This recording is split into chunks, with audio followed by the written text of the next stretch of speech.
23절에서 22절까지의 말씀입니다.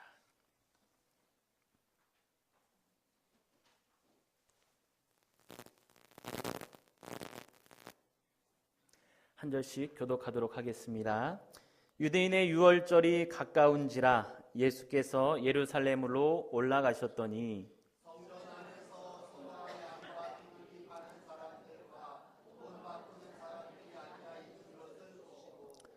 노끈으로 채찍을 만드사 양이나 소를 다 성전에서 내쫓으시고 돈 바꾸는 사람들의 돈을 쏟으시며 상을 엎으시고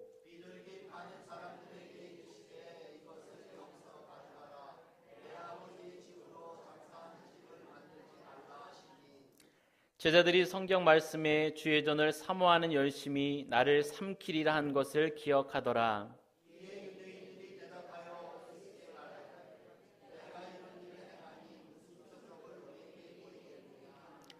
예수께서 대답하여 이르시되 너희가 이 성전을 헐라 내가 사흘 동안에 일으키리라.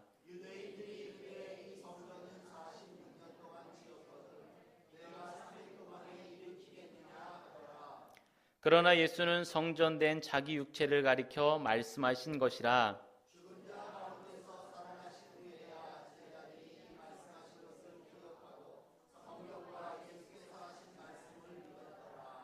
아멘. 네, 오늘은 종교개혁 500주년 기념 주일입니다. 중세 시대에 기독교가 그 중세 사회의 중심에 놓여 있을 때 그들은 막강한 권력을 휘둘렀고 또 그러한 중에 그들이 그런 계속 권력을 이어가는 중에 교회는 썩어지고 또 성직자들은 부패하기 시작을 했습니다. 그것을 이제 모두 다 사람들이 속만 끓이고 있었는데 그 누구도 그것을 대놓고 말하고 또 그것을 시정하고자 하는 사람들은 없었습니다.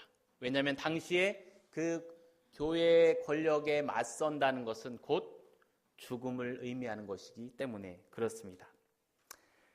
마침 그때 분연이 일어난 사람이 있었으니 그가 바로 우리가 잘 아는 것처럼 독일의 마틴 루터라는 가톨릭의 사제였습니다.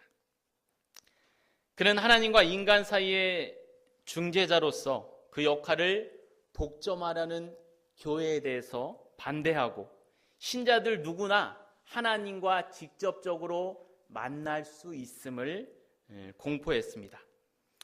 말하자면 누구나가 우리가 알고 있는 것처럼 하나님 앞에서 제사장이 될 수 있음을 루터는 말하였습니다. 우리가 잘 아는 것처럼 예수님이 십자가에 못 박혀 돌아가시는 순간 그 지성소의 휘장이 찢어지면서 그 누구나 하나님 앞으로 나아갈 수 있는 길이 열려졌는데 당시의 카톨릭은 그 가운데서 꼭 자신들을 통해서만 하나님 앞으로 갈 수 있고 또 자기들만 또 어려운 라틴어로 성경을 읽고 또 평신도들은 성경을 읽지 못하게 하는 등 권력을 굉장히 남용을 하고 있었습니다. 예수님이 그것을 해결하신 것이죠. 그런데 그것을 사람들의 눈을 가리우고 있었던 것입니다. 이제는 누구든지 예수의 이름만 갖고 나가면 우리는 하나님과 직접적으로 대면할 수가 있습니다. 그런데 중세교황청은 이를 무시하고 그들의 기득권만을 유지하는 데 몰두했었습니다. 루터의 주장은 누구나 제사장이 되어서 하나님을 볼 수 있고 하나님 앞에 나아갈 수 있다고 지적을 했습니다. 어떻게 보면 종교 분야에서 일어난 또 하나의 인간의 해방이라고 말할 수도 있습니다. 그런 시점 중에서도 종교개혁의 시발점이 된 것이 있는데 그것은 바로 면죄부를 판매하는 것이었습니다. 그 무렵에 교황청과 또 카톨릭 교회는 이 교회의 부패로 인해서 아마 그 자금이 많이 딸렸다고 합니다. 그래서 어디에 빚을 갚을 것도 있고 또 그들을 유지하기 위해서 또 그들의 이제 그런 상황들을 돌리기 위해서 성 베드로 대성당을 짓기 시작했는데 그것을 위해서 면죄부를 팔았습니다. 돈을 내고 그것을 살면 그 죄가 면한다는 거죠. 그래서 심지어 그때 사제들은 누구든지 회개하고 기부금을 내면 누구나 죄를 사함받을 수 있습니다. 여러분이 내는 동전이 이 연복에 딸랑 떨어지는 소리가 나는 순간 그 영혼은 지옥에서 나올 수가 있습니다 라고까지 잘못된 설교를 하던 그런 시대였습니다. 루터는 이 교황의 면죄부 판매에 항의하며 1517년 10월 31일 비텐베르크 성교회에 95개조 반박문이라는 것을 붙입니다. 그래서 이제 당시에는 이것이 작은 그냥 대자보 형식으로 붙었는데 이게 입에 입에 소문을 타고 또 독일을 넘어서 온 유럽에 퍼지게 됩니다. 그리고 이제 루터뿐만 아니라 뭐 칼뱅, 튜빙글리 등 여러 이런 종교개혁자들이 일어나고 또 여러 사람들을 통해서 종교개혁이 일어나게 되어집니다. 이때 루터가 주장한 것은 이렇습니다. 인간은 오직 믿음으로 구원을 받을 수 있다는 것입니다. 성경에 쓰여있는 하나님의 말씀을 믿어야만 구원을 찾을 수가 있다는 것입니다. 사람이 만든 이런 형식, 권위 같은 외적인 것으로 구원을 받을 수 없다는 것입니다. 오직 도덕적 회개에 의해서 우리가 하나님을 만날 수 있고 또 영생을 얻을 수 있다고 주장을 했습니다. 이 기독교의 진리는 당시에 그 카톨릭의 사제들에게만 있는 것이 아니라 그 구원은, 생명은 하나님의 말씀 안에 있음을 분명하게 루터는 이야기를 했습니다. 그리고 그 말씀을 통해서 우리는 구원을 얻게 되어집니다. 그러한 종교개혁의 어떤 모습이 오늘 본문 가운데서도 소개가 되어지고 있습니다. 유대인의 유월절이 가까웠을 때 예수님께서 예루살렘 성전에 올라가셨다고 말씀하고 있습니다. 예수님 당시에 이 성전은 세 번째 성전입니다. 첫 번째는 솔로몬 때 지어진 성전인데 이제 바벨론 포로로 끌려갈 그때 무너지고, 그 다음에 두 번째는 포로 귀환한 이후에 스룹바벨에 의해서 세워진 두 번째 성전이 있었는데 그것마저 무너지고, 이 세 번째는 헤롯의 성전이라고 부르는 세 번째 예루살렘 성전이 지어져 있던 그 시대였습니다. 당시에 유대인들은 모든 전역에서 또 아니면 외국으로 나가 있는 사람들까지 유월절이 되면 그 유월절을 잔치처럼 지키기 위해서 온 사방에서 이 예루살렘 성전으로 모여들었습니다. 그리고 그곳에서 꼭 해야 될 것이 있는데 그것은 남자들은 20세 이상 된 남자들은 성전세를 내는 것이고, 또 하나는 어린 양이나 소나 이런 것을 준비해서 제사를 드리는 그러한 일을 해야만 했습니다. 그래서 전국에서 올라온 수많은 이스라엘 사람들이 이제 성전세를 내야 했습니다. 그리고 유월절 양을 준비하고 있었습니다. 근데 그 중에서는 먼 고향으로부터 오면서 양과 또 그런 소를 준비해서 오는 사람들도 있었습니다. 근데 그것을 준비해서 와서 그것을 가지고 제사를 그냥 드렸으면 좋겠지만 이것을 꼭 제사장에게 검사를 받아야 했습니다. 이것이 흠이 없고 올바르냐 하고 꼭 검사를 받고 통과가 돼야만 제사에 사용이 되어졌었습니다.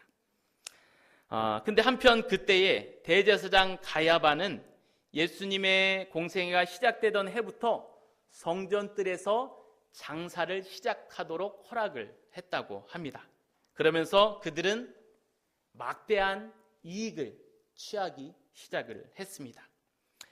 유대법에 따르면 20세 이상 된 성인 유대 남자들은 한 명도 빠짐없이 성전세를 내야 했습니다. 성전세는 이 성전의 화폐로 반세겔, 당시 이제 로마 지배를 받고 있었기 때문에 로마의 돈으로 하다면 로마 은전 2데나리온 정도가 된다고 합니다. 요거는 한번 따져보면 노동자의 이틀 품삯, 요것을 꼭 성전세로 내야 되는데 이 성전에 낼 때는 로마 돈으로 낼 수가 없었고 반드시 성전의 화폐였던 세겔로 내야 했습니다. 그러니 당연히 당시에 로마의 지배를 받고 있기 때문에 로마 돈이었기 때문에 성전에 와서는 돈을 꼭 환전을 해야 했습니다. 그래서 오늘 이 양 팔고 소 팔고 사는 사람들 외에 또 환전상, 돈 바꿔주는 사람들이 그곳에 존재하게 되었던 것입니다. 뿐만 아니라 이제 멀리서 오는 사람들은, 이제 끌고 올 수 없는 사람들은 그곳에서 양이나 비둘기나 소 이런 것들을 또 사야 했는데, 이것들 또한 성전의 화폐인 세겔로 사야 했는데, 이제 막 이윤을 취하면서 더 큰 값을 부르고 또 그 돈들도, 가져온 돈들도 세겔로 바꿔야 했던 그런 상황들이 있었다고 합니다. 근데 문제는 지금부터입니다. 제사장들과 상인들이 결탁을 해서 이윤을 남기기 시작을 했다는 것입니다. 환정상들이 선정들에 앉아서 막 폭리를 취하면서 환전을 해주는 것입니다. 유대 백성들은 세겔을 성전에 냅니다. 그리고 제사장들은 그 유대 백성이 낸 세겔들을 가져다 다시 환전상에 주고, 그들은 또 그것을 더 폭리를 부르고 또 바꿔줘. 그러면서 이 제사장들과 또 이 상인들이 굉장히 많은 폭리를 취하는 그러한 상황들이 이 시대 가운데 있었던 것입니다. 한편 또 안타까운 일은 뭐냐면, 제사장들은 먼 고향에서 가져온 희생 제물을 검수합니다. 이것이 하나님께 드리기에 올바른 건지 흠이 없는지 검수를 합니다. 근데 대부분의 것들을 불합격을 놓기 시작을 합니다. 그러면 어쩔 수 없이 사람들은 성전에서 뜰에서 파는 소와 양을 살 수밖에 없는 것입니다. 이때에도 폭리를 취하여 희생동물들을 팔았습니다. 근데 안타깝게도 일반적으로 먼 곳에서부터 소나 양을 끌고 왔던 대부분의 사람들은 다 서민이고 평민이었습니다. 즉 제사장들은 연약하고 취약한 순례자들의 무지와 약점을 통해서 자기들만 배를 불리고 있었던 것입니다. 이는 하나님께 드려질 예배를 수단으로 해서 인간의 탐욕을 채우고자 하는 그런 욕심이 그들 안에 있었던 것입니다. 이러한 배경 속에서 예수님은 하나님의 임재가 나타나야 되는 성전이 더럽혀지는 것을 보고 결코 용납할 수가 없으셨던 것입니다. 그래서 채찍을 만들어서 그것을 휘두르시며 상을 들러엎고 양과 소를 때려서 그것을 다 내쫓고 비둘기 파는 사람들을 다 밖으로 내쫓아서 성전을 정결하게 하셨던 것입니다. 오늘의 이 성전을 정결하게 하는 이 사건은 요한복음뿐만 아니라 마태, 마가, 누가, 이 나머지 세 복음서에도 다 수록되어 있는 동일한 말씀입니다.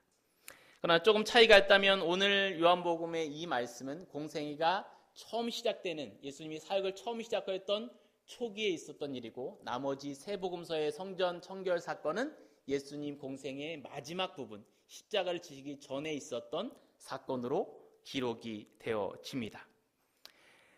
제자들은 그것을, 예수님께서 성전을 정결케 하시는 이 모습을 정확하게 보았고, 이들은 각자 기록한 게 다르지만 그 복음서마다 정확하게 이 사건을 다 기록해 넣었습니다. 이것은 예수님께서 성전 청결을 얼마나 중요하게 여기시는지를 보여주는 것입니다. 이 모든 것이 성전에서 있었던 일인데, 그러면 성전이란 무엇입니까? 동일한 말씀을 기록하고 있는 마태복음 21장 13절에 보면 우리가 아는 것처럼 내 집은 만민이 기도하는 집이다 라고 말씀해 주고 계십니다. 성전은 하나님께서 임재하시는 곳이고, 또 그분의 자녀들과 연합하고 대화하시는 구별된 거룩한 장소입니다. 성경은 그것을 기도하는 집이라고 말씀해 주고 있습니다. 끊임없이 하나님의 임재를 누리며 기도하는 곳이 바로 성전입니다. 그런데 구약의 예레미야 선지자는 이스라엘이 멸망하게 된 이유를 예루살렘 성전이 더럽혀졌기 때문이라고 지적하고 있습니다. 예레미야 7장에 보면 쉬운 성경으로 오면 내 이름으로 일컬음을 받는 이 집이 너희 눈에는 도둑의 소굴로 보이느냐? 내가 예배를 받기 위해 예루살렘에 정한 성전을 멸망시키겠다.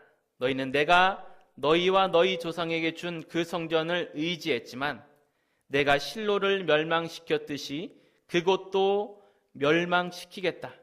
내가 너희의 형제인 에브라임 자손을 모두 쫓아냈듯이 너희도 내 앞에서 쫓아내고 말겠다라고, 예루살렘 성전이 더럽혀졌기 때문에 이스라엘 너희를 내쫓고 멸망시키겠다고 말씀하고 있습니다. 오늘 본문에서도 예수님은 이 성전이 더럽혀진 것에 대해서 굉장히 통분을 느끼고 계십니다. 주님은 가슴이 파열하는 것 같은 뜨거운 그 통분과 분노를 가지고 채찍을 만들어 모든 소와 양을 내쫓고 환전상의 상을 뒤엎고 의자를 뒤엎으십니다. 정말로 굉장한 아수라장이 되었겠죠.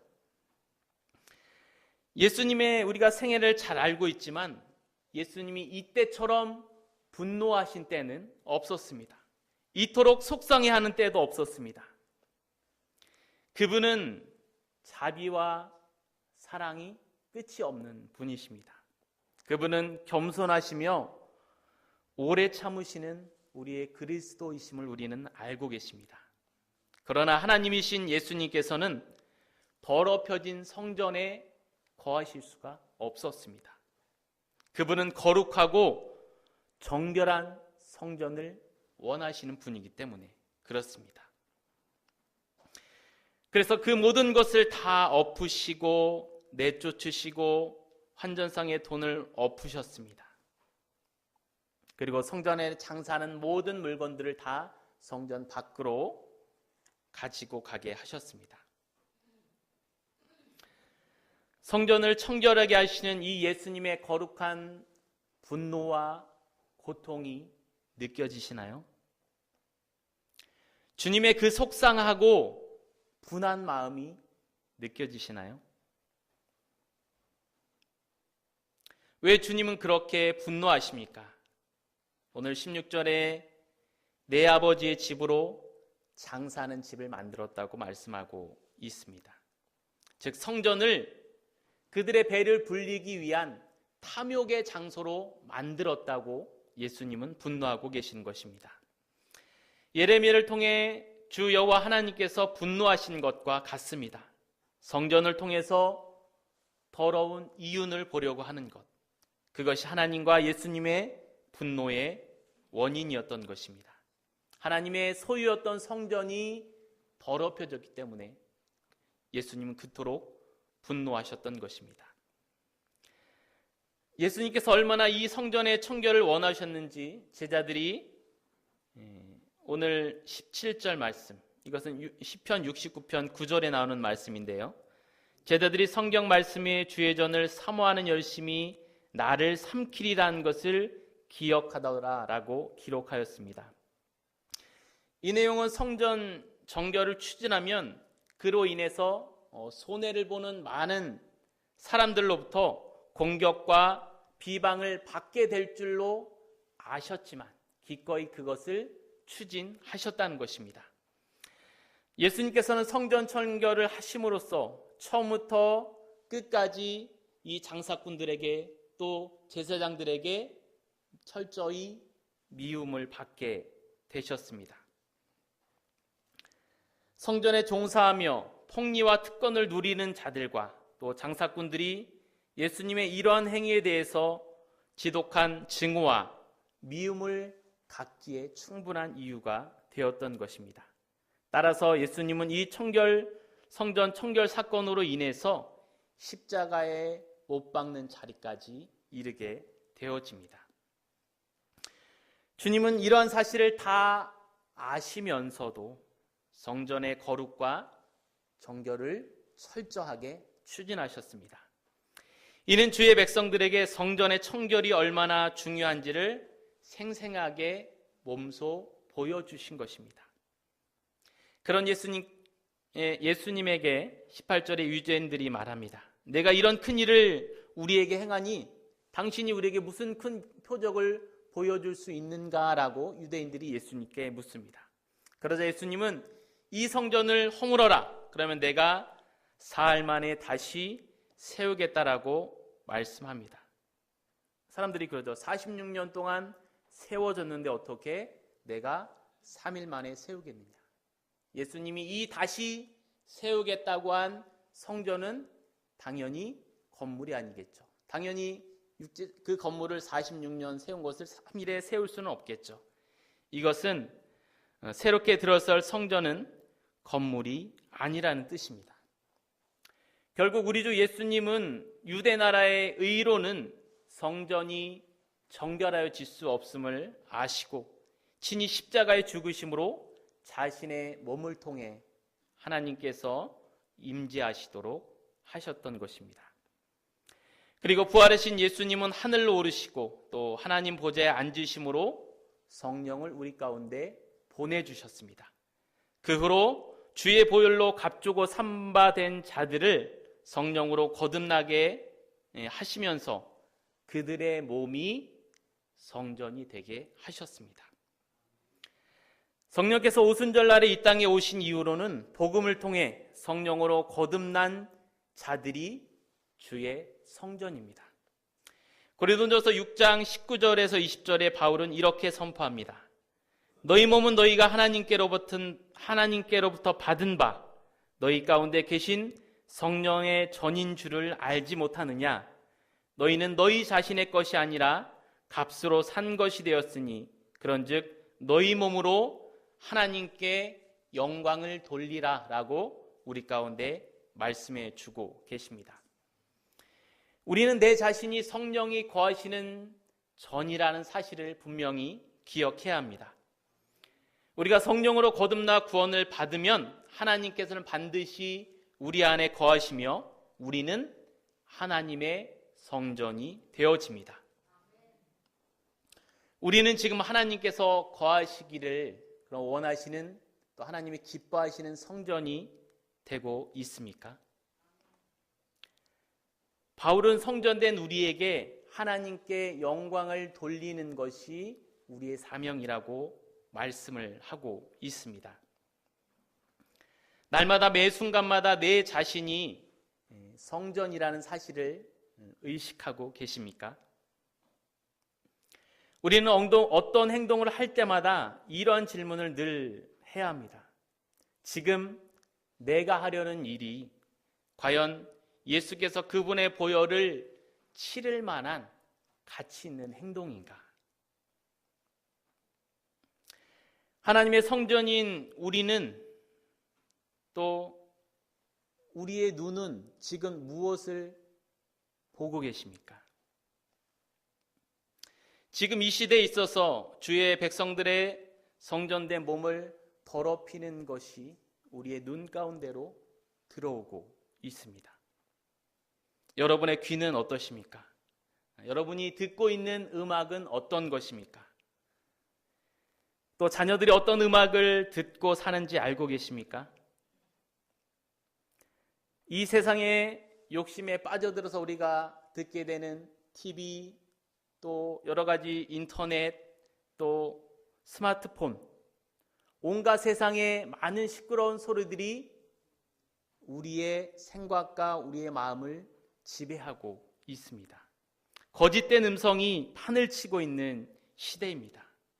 우리의 귀는 무엇을 듣고 있습니까? 또 우리의 입은 어떤 것을 드시고 계십니까?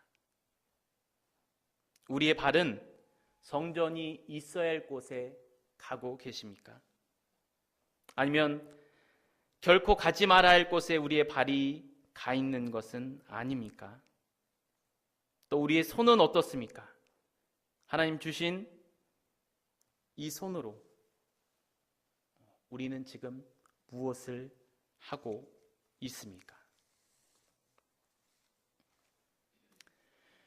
오늘 우리는 예수님께서 성전에서 또 장사하고 또 돈 바꾸는 자들에 대한 분노를 기억해야 합니다. 성전된 내 안에 거룩과 정결을 향한 그 예수님이 행하셨던 그 분노가 우리 가운데 있습니까? 교회를 다니고 예배를 드리면 나는 이제 됐어. 여기에서 멈춰버린다면 그것은 바리새인들의 모습입니다.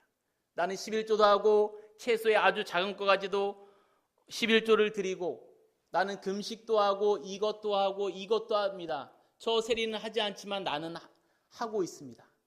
우리가 거기에 멈춰버린다면 바리새인들의 모습과 같을 것입니다. 우리가 편안함에 안주하고 있지는 않습니까? 우리 안에 분노가 사라져 있지는 않습니까? 세리의 기도처럼 통회하고 자복하며 우리는 더 성숙의 길로 나아가야 하는데 우리는 주의를 지키고 또 헌금을 하지만 삶에서 말씀대로 실천하지 못할 때가 많습니다. 우리는 물건을 살 때, 특히 비싼 거는 더 하겠죠. 분명히 물건을 샀을 때 거기에 흠이 하나라도 있으면 당장 그 사람에게 삿대질을 하면서 당장 바꿔달라고, 정결하고 깨끗한 것을 나한테 내놓으라고 그 사람을 닥달합니다. 근데 우리는 어떻습니까? 하나님 앞에서 그렇게 흠없는 모습으로 주님 앞에 나아가고 있습니까? 하나님도 우리가 흠없기를 원하십니다. 우리의 마음이, 우리의 삶이 흠없는 정결한 모습으로 나오기를 원하십니다. 그러기에 우리의 마음의 성전도 우리는 계속해서 잘 가꾸어 가야만 합니다. 이단 중에 구원파는 그런다죠. 우리가 예수님을 믿고 한 번만 잘 회개하면 그 이유는 이제 예수님께서 용서해 주니까 그 이유는 회개할 필요가 없이 그냥 말하자면 내 멋대로 살아도 된다, 그런 식의 이야기를 한답니다. 그러나 우리는 단 한 번의 회개로 충분하지 않습니다. 우리 안의 죄악들에 대해서 날마다 미워하고 그 죄악들에 대해서 예수님처럼 우리는 분노해야 합니다.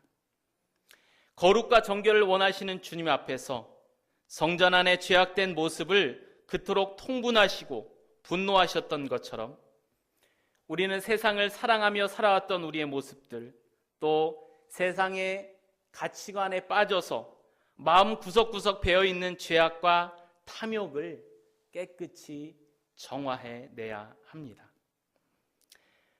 주님은 그것을 위해서 채찍을 드셨습니다. 그 열심을 자신을 삼키우실 정도로 열정과 열심을 가지고 탐욕된 모든 자를 다 내쫓아 버리셨습니다. 예수님은 자신이 그것으로 인해서 고난과 또 박해를 받으실 것을 아셨지만 분명히 기꺼이 그렇게 하셨습니다. 우리에게 그 열심이 있습니까? 현재의 신앙에 안주하며 또는 불편하고 손해가 되는 일을 볼 때 모르는 척 그냥 앉아 계시지는 않습니까?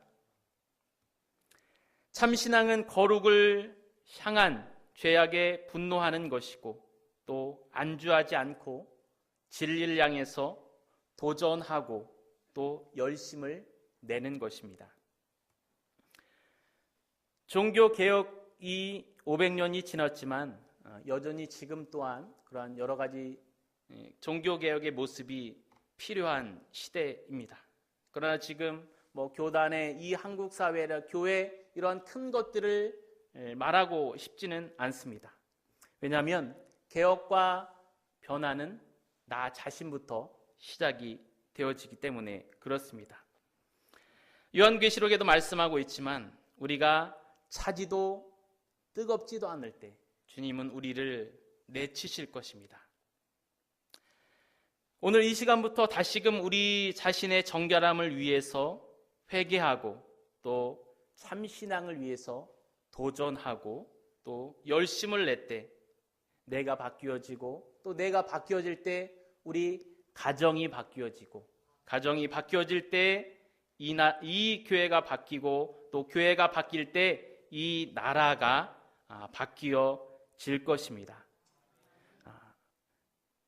주님 앞에 우리 성령의 전으로 우리를 부르셨는데 우리 자신을 정결히 가꾸어 가고 또 그렇게 정결히 가꾸고자 원하는 그 열심이 우리 모두에게 충만하기를 기도합니다. 기도하겠습니다. 주님, 예수님께서는 유월절에 성전에서 짐승을 파는 자들과 환전상들을 내쫓으시고 내 집은 장사하는 자들의 집이 아니요 강도의 구렬이 아닌 만민이 기도하는 거룩한 장소임을 분명하게 말씀해 주셨습니다. 하나님, 우리 또한 주님 거룩한 성령의 전으로 우리를 부르셨습니다. 주님, 과연 우리의 마음의 성전 안에 우리는 무엇을 보고 무엇을 듣고 우리의 손과 발은 어디로 향해 있는지, 과연 우리 마음의 성전은 얼마나 거룩히 또 깨끗이 정결됨으로 주님 앞에 나아가고 있는지 우리 자신을 돌아보기 원합니다. 주님, 우리 안에 여전히 있는 탐욕들을 하나님 회개하게 하여 주시고 우리가 정말로 참된 정결함으로 주님 앞에 나아가게 도와주시고, 그래 하나님, 마지막 그때에 주님 우리를 보실 때 착하고 충성된 종아라는 칭찬을 받을 수 있는 저희 모두가 되게 인도하여 주시옵소서. 감사하며 예수님의 이름으로 기도드립니다. 아멘. 예수 피를 힘입어 다 함께 찬양하도록 하겠습니다.